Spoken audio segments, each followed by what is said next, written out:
सध्याला ऑक्टोबर व नोव्हेंबरमध्ये पोलीस भरतीची जाहिरात निघण्याची खूप दाट शक्यता आहे.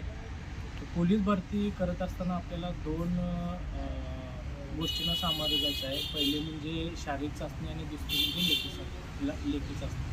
शारीरिक चाचणीमध्ये काय आहे, तर 1600 मीटर तुम्हाला मारणे गरजेचं आहे. ते 20 गुणाचे आहे. त्यामध्ये 400 मीटरचं एक राऊंड म्हणजे असे 4 राऊंड मारायचं आहे. आणि दुसरं म्हणजे गोळाफेकमध्ये तुम्हाला 15 गुण आहेत.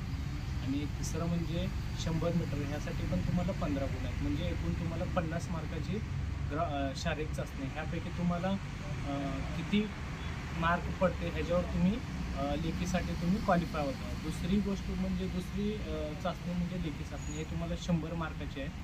100 गुणपैकी 100 मार्काचे आहे. आणि ह्यामध्ये तुम्हाला 4 सब्जेक्टचा अभ्यास करणं गरजेचं आहे. सामान्य ज्ञान, मराठी व्याकरण, गणित, बुद्धिमत्ता आणि GK हे करणं आवश्यक आहे. तरी सर्वांना पुढील वाटचालीसाठी हार्दिक शुभेच्छा. धन्यवाद.